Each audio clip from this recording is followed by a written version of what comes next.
Ah, je pense que quand on parle, il y a deux mots clés dans cette question. Il y a le mot spiritualité et il y a le mot universalité. Donc il faut s'interroger, qu'est-ce que c'est que la spiritualité? Qu'est-ce qu'on entend par spiritualité? Então, como ele disse, tem duas palavras-chave aí, que é espiritualidade e universalidade. Então, é preciso primeiro ver o que se entende por espiritualidade.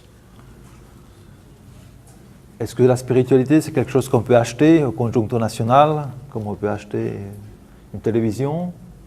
Est-ce que c'est une personne qui est à quelque part? Qu'est-ce que c'est? Será que a espiritualidade... o que isso quer dizer, né? Será que a espiritualidade é alguma coisa que a gente pode comprar, como ele disse, no Conjunto Nacional, ou é uma pessoa? O que isso quer dizer?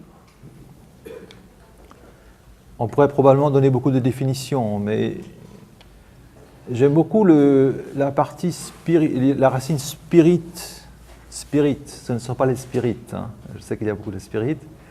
Mais spirit, on dit aussi, on entend par quelque chose d'essentiel. Spirit. Il y a par exemple l'alcool qu'on appelle le spirit en anglais. Então, tem várias coisas que podem, né, ser vistas, mas ele gosta da raiz da palavra, que é espírita. Ele sabe que tem alguns espíritas aqui, mas a raiz dele, que é espíritas, espírito. Au sens on a un spiritueux. En français existe le mot spiritueux. Ça se réfère à l'alcool. Então, no sentido de espirituoso, né? E ele está falando que, como se diz também, se diz respeito ao álcool. L'alcool, comment est produit l'alcool? C'est une substance qui égaye les personnes et qui est obtenue par l'extraction à partir d'un fruit. Il y a un processus. Voilà. Então ele está explicando, né, que o álcool é alguma coisa que torna a pessoa alegre e que tem processo de extração a partir de fruto. Un peu comme un succo. Como suco. On a une orange, on la presse, on extrait l'essence. Então é uma laranja, por exemplo, que você espreme ela e se tenha, né, o sumo, a essência. Voilà. Il me semble qu'il y a cette idée qui est un petit peu sous-jacente. Então ele pensa que tem pouco essa ideia que é subjacente, né? Souvent, lorsqu'on parle de spiritualité, que ce soit de religion ou de mystique quelconque, il ne s'agit pas de choses qui sont facilement saisissables.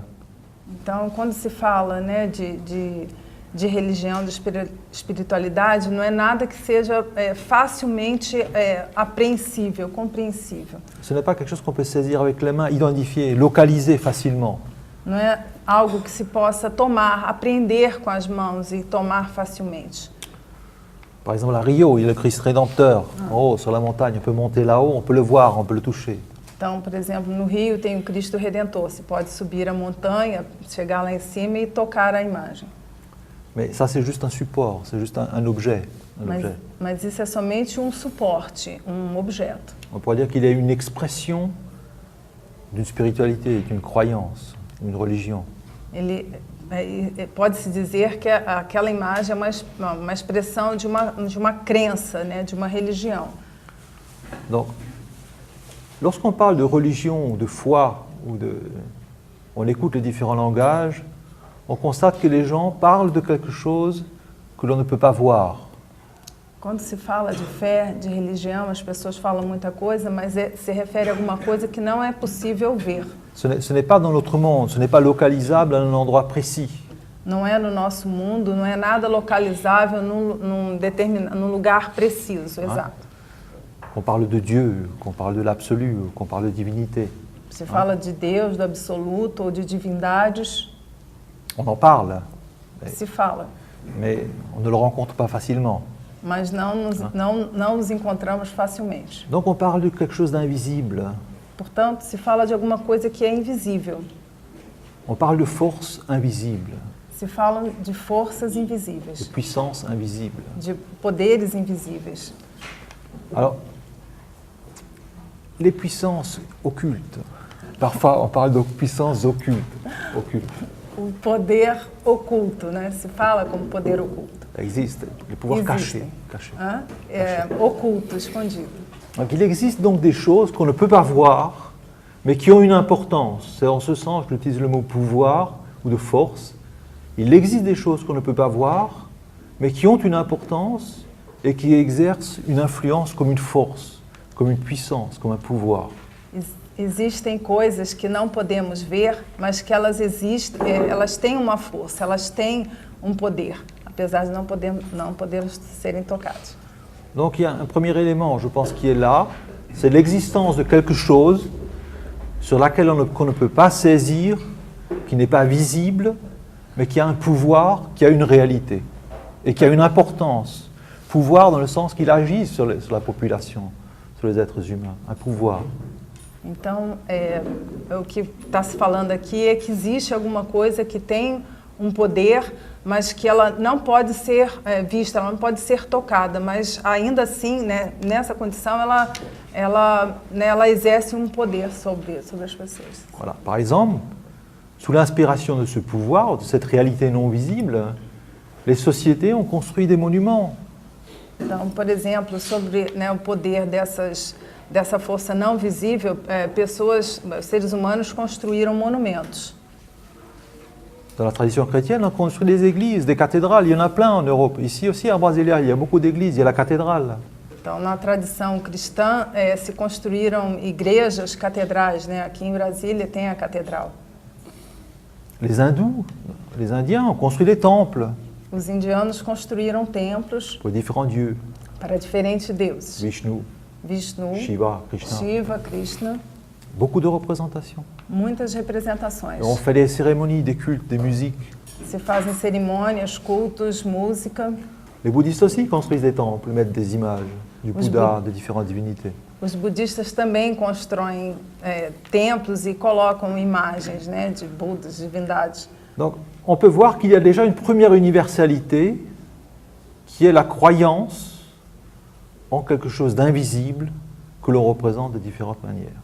Então, a gente já pode ver que essa universalidade já existe nessa fé que são representadas de diversas maneiras. Donc, il y a à la fois une universalité et une différence. Existe uma fé universal e uma diferença. Voilà. Il existe d'une manière universelle une croyance, sans que ce mot ait quoi que ce soit de péjoratif, une certitude, une foi, une confiance en quelque chose de non visible, de puissant, et que l'on représente de diverses manières. Existe uma universalidade, né, no que se refere à crença em algo que não é visível, mas que tem esse poder, mas que é representado de diversas maneiras. Par exemple, dans l'hindouisme, il y a beaucoup de représentations. On représente Shiva, on représente Krishna, Ganesha. No hinduísmo tem várias representações de Shiva, Krishna, Ganesha. Dans le christianisme, il y a beaucoup de représentations du Christ. No cristianismo tem diversas representações do Cristo. La Vierge Marie. Nossa Senhora. Actuellement, on représente le Christ sur la croix. Atualmente se representa o Cristo na cruz. On aime beaucoup aussi représenter la scène de la Pietà. La Pietà. C'est lorsque la mère du Christ l'a recueilli dans ses bras au pied de la croix. Tem a imagem da representação da Pietà, a mãe de Cristo recebendo em seus braços. Ce sont des représentations relativement récentes. São representações relativamente recentes. Qui se sont beaucoup développées au Moyen-Âge, lorsqu'il y a eu les grandes catastrophes, les grandes épidémies en Europe. Então, une dramatisation de la représentation. Mas na Idade Média, né, devido ao período de guerras, houve muitas dessas grandes epidemias. Il y a eu en Europe, au Moyen-Âge, il y a eu des épidémies comme la peste qui ont détruit les 2/3 des populations, des villages entiers ont été détruits.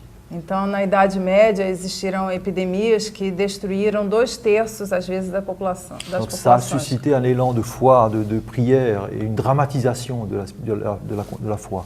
E isso suscitou uma dramatização da fé, né? Donc une sacralisation de la souffrance, du drame. Uma sacralização do sofrimento, drama. Il n'en a pas été toujours ainsi. Mas nem sempre foi assim. Par exemple, dans l'Empire byzantin, il y avait une représentation du Christ rédempteur. no Império Bizantino existe uma imagem do Cristo Redentor. Hein. Il était représenté comme glorieux, hein, avec un symbole royal. Ele era representado de uma forma gloriosa, com símbolos reais. Donc on peut voir que dans une même tradition, les représentations varient avec le temps. Então, se pode ver que numa mesma tradição, as representações variam dependendo do tempo. Même les églises, il y a d'innombrables églises, surtout à Brasilia, il y a des églises pratiquement dans tous les quartiers. E também nas igrejas, né? Aqui em Brasília tem igrejas em praticamente todos os bairros, as áreas. Alors, bien qu'il y ait de nombreuses églises, il n'y en a pas une seule qui soit exactement identique à l'autre. E mesmo que hajam numerosas igrejas, não existe uma que seja idêntica à outra. Hein. Donc à l'intérieur d'une même tradition spirituelle, on peut voir que bien qu'il y ait une foi commune, il y a d'innombrables représentations. Então, mesmo, né, dentro de igrejas que têm uma fé comum, né, existem inúmeras representações. Alors, c'est intéressant d'observer cette diversité. Então, é interessante observar essa diversidade. Parce que parfois on essaie de penser, de souhaiter que tout soit unique, tout soit un. Porque às vezes, né, se tenta pensar que tudo seja único, que tudo souhaite. seja, se deseja, se aspira que isso seja único, que On seja voit que um tout le só. monde partage la même vision, la même foi, etc. Se deseja que as pessoas compartilhem a mesma visão, a mesma fé. Ce désir d'unité est étrange, Esse desejo de unidade é estranho, porque dans le monde il n'y a rien qui soit semblable. porque no mundo não há nada que seja semelhante. On pourrait dire que ce qui particularise notre monde, c'est la diversité. Então, a gente poderia até dizer que o que dá particularidade ao nosso mundo é a sua diversidade. Hein. Il y a une remarque de Vivekananda, le disciple de Ramakrishna à la fin du 19e siècle, il dit « Celui qui souhaite l'unité, il veut la destruction ». Então, tem dito de Vivekananda, discípulo de Ramakrishna, que aquele que quer l'unité, aquele que quer a unidade, ele quer a destruição. C'est curieux de penser comme ça, mais si on réfléchit un peu, c'est vrai. É curioso pensar dessa maneira, mas se a gente observar, isso é verdade. Lorsque toute la Terre, si toute la Terre était réduite à une boule de feu, on aurait l'unité. On aurait une forme d'unité, tout serait pareil. Se a Terra fosse reduzida a uma bola de fogo, tudo seria igual, né? Teríamos aí a unidade. Donc, le fait de vouloir réduire tout à une seule chose semblable conduit à la destruction. Então, tentar reduzir tudo a algo semelhante conduz à destruição. Hein. Et ça ne marche pas. E isso não funciona. Il y a eu beaucoup de tendances à travers l'histoire de l'humanité qui, de diverses manières, ont voulu unifier les gens, les rendre pareils. Então, houve várias tendências ao longo da história do mundo de tender os homens que eles fossem semelhantes, torná-los semelhantes. Et ça n'a jamais fonctionné. E isso nunca funcionou. Ça a duré un certain temps, puis de nouveau les choses se différencient. Isso durou um certo tempo, mas depois se diferenciou. Par exemple, ici, tout le monde est habillé. Tout le monde est habillé. Então, por exemplo, aqui, todas as pessoas estão vestidas. Mais il n'y a pas une personne qui soit habillée exactement de la même manière que l'autre. Mas não existe uma só pessoa que esteja vestido da mesma maneira que o outro. Et tout de même, tout le monde aspire plus ou moins, il y a cette aspiration à l'unité. Existe essa aspiração que todos os homens aspirem a essa unidade. On entend parler de diverses manières, il faut être ensemble, il faut se réunir. Il y a à la fois cette aspiration contradictoire de l'union et en même temps cette explosion de la diversité. Então tem essa contradição dessa união que se diz que sempre as pessoas têm que estar juntas, têm que estar unidas, mas existe a explosão da diversidade. Donc, c'est intéressant à observer. Então é interessante observar, On va y réfléchir. refletir. Donc, revenons à ce point d'une chose invisible qui exerce un pouvoir. Então voltemos ao ponto desse algo invisível que exerce um poder. Est-ce que c'est une chose étrange? Será que isso é uma coisa estranha? É algo estranho? Si on y réfléchit un petit peu, ce n'est pas si étrange que cela. Se refletirmos um pouco, vamos ver que não é tão estranho assim. Qu'est-ce qui fait tourner la Lune autour de la Terre et la Terre dans le système solaire? Qu'est-ce qui fait se déplacer les galaxies? C'est la force de la gravité. Então, o que faz a Lua girar em torno, né, da Terra? O que fazem movimentar as galáxias é a gravidade. Elle est où? Ela está onde? On ne peut pas la voir. Não podemos Hein? vê-la. Donc on a déjà, d'une manière tout à fait évidente, l'existence d'une force que l'on ne peut pas voir, mais qui existe et qui exerce une influence. Então aí a gente já pode observar que existe uma força que não é possível vê-la, mas que ela exerce uma influência. Donc ce que l'on peut voir, ce qui nous prouve l'existence d'une force, est sa manifestation. O que não podemos ver, mas podemos experimentar seu poder é a manifestação. De cette force. A manifestação dessa força. Donc, une manifestation donnée nous donne l'indication de la présence d'une force, Então, invisible, elle. Uma manifestação de uma força nos mostra a existência dessa força, invisível. Donc, vient la notion d'un objet qui est un véhicule d'une chose invisible. Então, vem a noção de um objeto que é um veículo do invisível.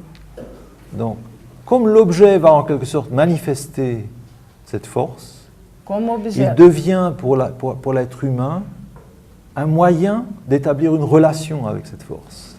Então, como esse objeto ele vai ser a manifestação dessa força, esse objeto permite ao ser humano de ter nesse objeto a manifestação dessa força.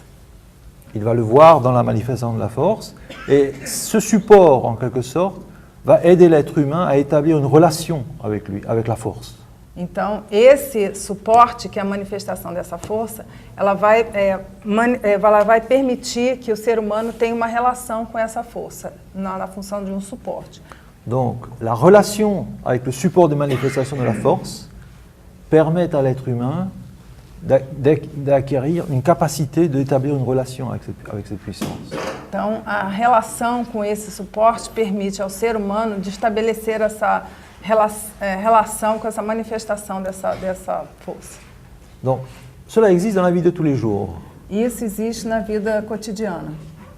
Par exemple, une autre force invisible qui exerce malgré tout une influence, c'est par exemple les pensées ou les émotions, les sentiments. Então, outra força invisível que exerce uma influência é os pensamentos e os sentimentos. Quelqu'un a déjà vu une pensée? Alguém já viu um pensamento? Pourtant, c'est quelque chose qui existe. Todavia, é algo que existe. On ne l'a jamais vu, personne n'a jamais vu. Nunca ninguém a viu. Un neurophysiologiste a dit dans une conversation, je travaille beaucoup sur les cerveaux, mais je n'ai jamais vu une pensée. Um neurofisiologista disse que ele nunca viu os pensamentos,